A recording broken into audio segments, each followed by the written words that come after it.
வணக்கம் நண்பர்களே, எல்லாரும் எப்படி இருக்கீங்க? நான் தான் உங்க குமுதா வந்திருக்கேன். நீங்க என்னை தான் எதிர்பார்த்துட்டு இருந்திருப்பீங்க என்று எனக்கு ரொம்ப நல்லாவே தெரியும். நீங்கள் கவலையே படாதீர்கள். என்னைக்கும் உங்களை மகிழ்விக்க உங்களுக்காக உங்க கூட நான் இருப்பேன். நான் இன்னைக்கு உங்களுக்காக ஒரு அருமையான கதையோடு தான் வந்திருக்கிறேன்.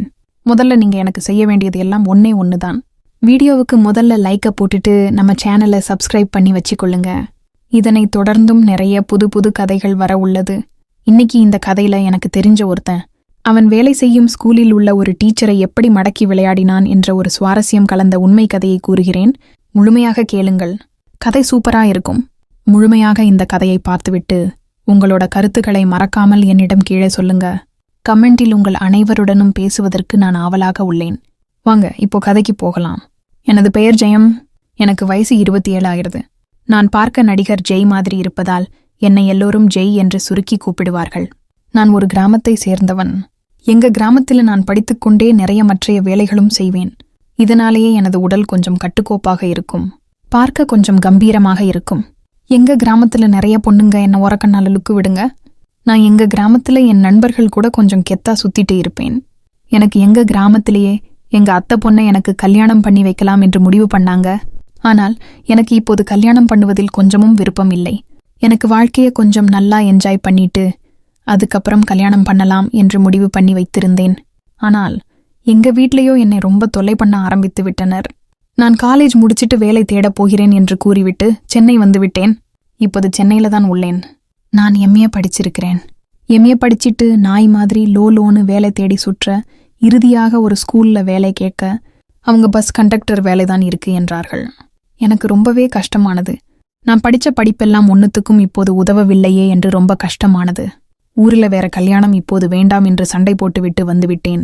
இப்போது கையில் இருந்த பணம் எல்லாம் செலவாகிவிட்டது. வேறு வழியில்லை. படிச்ச படிப்புக்கு வேலை கிடைக்கவில்லை. கிடைத்த வேலையை பார்த்திட்டு அப்புறம் வேலை தேடலாம் என்று முடிவு பண்ணி அந்த வேலையில் சேர்ந்தேன். இருந்தாலும் எனக்கு சிறு குழந்தைகளுக்கு தமிழ் ஆசிரியராக போகணும் என்று ஆசை இருந்தது. அதில் ஏமாற்றம்தான் கிடைத்தது. பின் வேலைக்கு சேர்ந்து முதல் நாள் குழந்தைகளோடு பழக நானும் குழந்தையாக மாறி மனம் சாந்தமாக இருந்தது.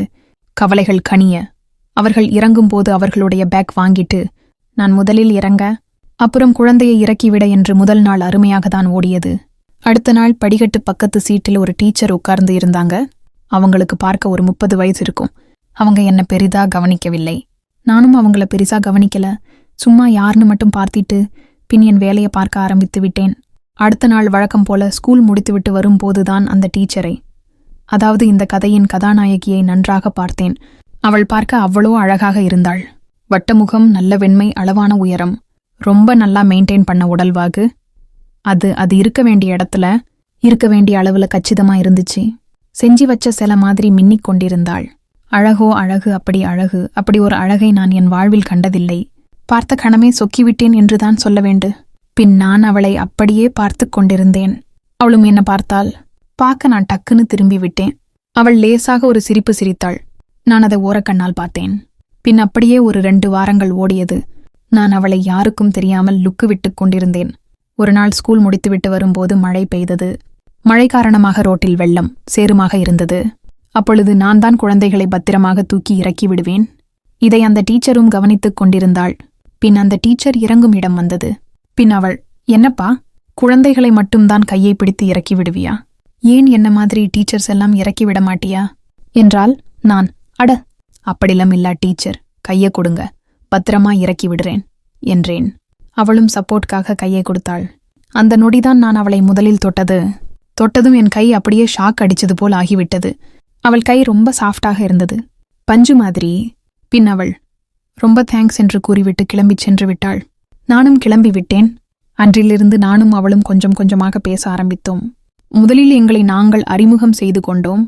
நான் என்ன மதியெல்லாம் சொல்லின. அவளும் அவளை பற்றி என்னிடம் கூறினாள். அவள் பேர் மதுமிதா. அவளுக்கு வயது நான் நினைத்தது போல் 30 ஆகிறது. அவளுக்கு கல்யாணமாகிவிட்டது. ஆனால் குழந்தை இல்லை. கல்யாணமாகி ஒரு மாதத்திலேயே அவளது கணவர் ஒரு வீதி விபத்தில் சிகிச்சை பலன் இன்றி இறந்துவிட்டதாக கூறினாள். இத்தனை வருடங்கள் ஆகியும் அவள் இன்னும் கல்யாணம் பண்ணவில்லை. அவள் என்னிடம் பேசும்போதே அவள் ஒரு தைரியமான பொண்ணு என்று தோணியது. அவள் எல்லாவற்றை பற்றியும் ரொம்ப அறிந்திருந்தால் அவள் வாழ்வில் இனி கல்யாணம் எனும் பேச்சுக்கே இடமில்லை என கூறினாள். அப்போது நான், ஒரு துணை இல்லாமல் ரொம்பவே கஷ்டமாக இருக்குமே, எப்படி சமாளிக்கிறீங்க என்று கேட்டேன். அவளும் வேறு வழியில்லை, நான் சமாளித்துதான் ஆக வேண்டும் என்று ரொம்ப கவலையுடன் என்னிடம் கூறினாள்.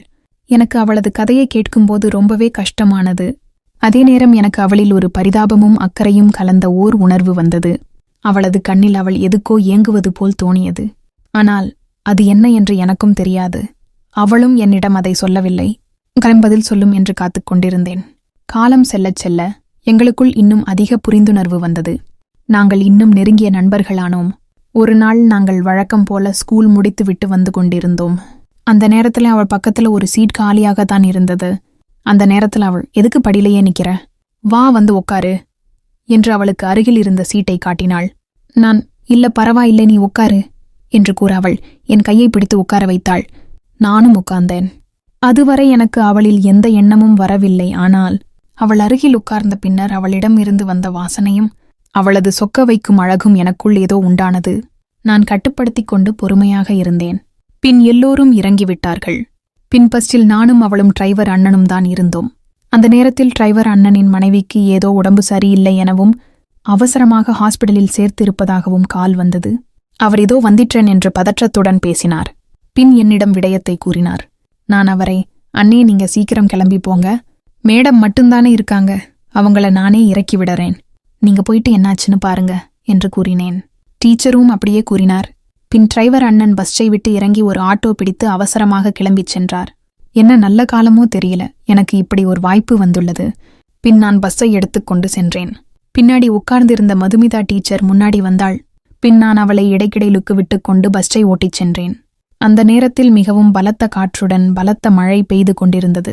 பஸ் ஓட முடியாத சூழல் உருவானது. நான் இதுக்கு மேல ஓடுவது நல்லதல்ல என நினைத்து ஒரு ஓரமாக பஸ்ஸை நிறுத்திவிட்டு மழை குறையும் வரை காத்திருக்க நினைத்தேன். நான் பின்னாடி சீட்ல வந்து மதுமிதா டீச்சர் கூட பேசிக் கொண்டிருந்தேன். அந்த நேரத்துல திடீர்னு பலத்த சத்தத்துடன் ஒரு இடி இடிக்க திடுக்கிட்ட மதுமிதா டீச்சர் டக்குன்னு பயத்தில் என்னை கட்டிக்கொண்டாள். நான் அதை அவளிடமிருந்து துளி கூட எதிர்பார்க்கவில்லை. நான் ஆச்சரியத்துடன் ஷாக்காய் பார்த்து கொண்டிருந்தேன். பின் அதை உணர்ந்தவள், சாரி, பயத்துலதான் அப்படி பண்ணிவிட்டேன், மன்னித்து விடு என்றாள். நானும் எதுவும் கூறாமல் அமைதியாக இருந்தேன். ஈடறின்ற அமைதியாக இருந்தோம். மறுபடியும் இடியிடிக்க மறுபடியும் அதேபோல் நடக்க இனி இந்த வாய்ப்பை விடக்கூடாது என்று எண்ணி நானும் கொஞ்சம் தைரியத்துடன் அவளை கட்டிக்கொள்ள எங்களுக்குள் எரிமலை கொழுந்துவிட்டு எரிந்தது. அந்த பஸ்லேயே தான் எங்கள் வேலையை ஆரம்பித்தோம். நாங்கள் ஒரு 2 மணி நேரம் நல்லா ஆட்டம் போட்டு களைத்து போனோம். பின் நான் அவளிடம், எனக்கு உன்னை ரொம்ப பிடித்துள்ளது, நான் உன்னை கல்யாணம் பண்ணிக்க ஆசைப்படுறேன், உனக்கு ஓகே என்றால் சொல் என்று கூற அவளும் சிறிதும் தாமதிக்காமல் உடனே எனக்கும் ஓகேதான் என்றாள். பின் நாங்கள் திருமணம் செய்து கொண்டோம். திருமணம் செய்து எங்கள் வாழ்க்கை இப்போதும் அழகாக ரொம்ப சந்தோஷமாக தான் போய்கொண்டுள்ளது. கதை அவ்வளோதான் ஃப்ரெண்ட்ஸ். இந்த மாதிரி ஏதாவது சம்பவங்கள் உங்கள் வாழ்வில் நடந்தது உண்டா என்று என்னிடம் கூறுங்கள். கதை பற்றின கருத்துக்களை கீழே கமெண்டில் சொல்லுங்கள் நண்பர்களே. ஒவ்வொரு தடவையும் நான் உங்களுக்கு வித்தியாசமான உண்மை சம்பவங்களை உங்களுக்காக கொண்டு வருகிறேன்.